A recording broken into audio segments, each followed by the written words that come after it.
Saint-Laurent, l'autre s'appelle Jacques Doucet. C'était un couturier du début du siècle précédent, très connu entre 1900 et 1920, quoi. Jacques Doucet, il s'appelait. Oui, Jacques Doucet, il était très connu puisque même Proust, dans la recherche du temps perdu, fait allusion à Jacques Doucet. Alors, ce sont deux collectionneurs, ils ne se sont pas connus, parce qu'ils ont Jacques Doucet était décédé lorsque Yves Saint-Laurent est né, mais ils ont collectionné parfois les mêmes choses, c'est-à-dire que ce qu'il y avait dans la collection de Jacques Doucet a atterri plus tard dans la collection d'Yves Saint-Laurent. Pourquoi? Parce que ces œuvres d'art se retrouvent finalement dans des ventes aux enchères, donc elles sont revendues, rachetées, etc., etc. Donc cette exposition montre deux choses. Déjà, parmi les plus grands collectionneurs français d'art qui aimaient le beau, qui étaient effectivement des artistes eux-mêmes et qui ont constitué une collection colossale avec des artistes très connus et des artistes qui l'étaient moins, qui étaient leurs contemporains, qui le sont devenus après, mais qui à l'époque l'étaient moins.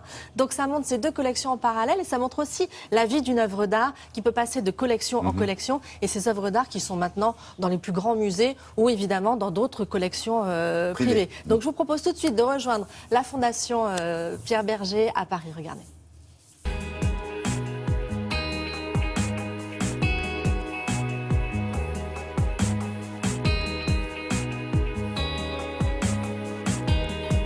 Jacques Doucet et Yves Saint-Laurent ont été des collectionneurs de génie.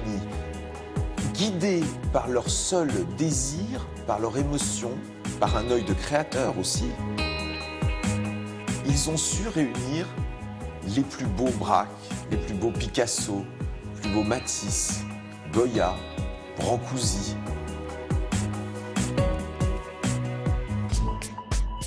Il s'agissait de recréer des extraits de maison, de faire retrouver à la charmeuse de Serpent du douanier Rousseau son écrin originel, juste au-dessus de ce magnifique canapé en cuir, en ivoire et en bois de rose de Marcel Coard.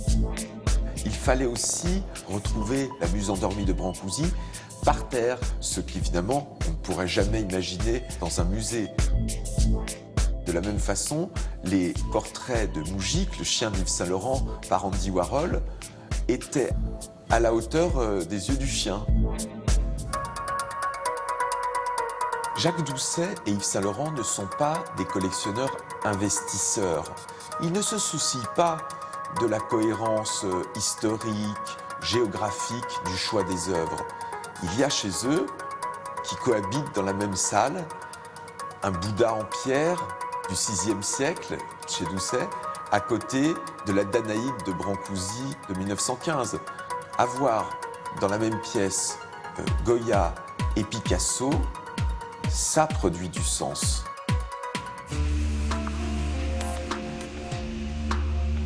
Ces deux personnalités très fortes, avec leurs différences, étaient guidées par l'obsession d'un espace parfait. Les cadres des tableaux, je pense au Manet, encadré par Hélène Gray, on a comme deux œuvres d'art en une.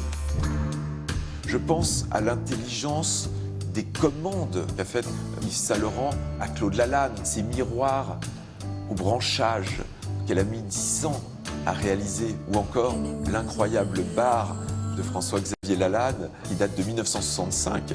À cette époque, quelle institution se serait intéressée à ces jeunes artistes? Aucune. Jacques Doucet et Yves Saint-Laurent sont visionnaires. Ils agissent par le coup de foudre et avec un sens unique du chef-d'œuvre.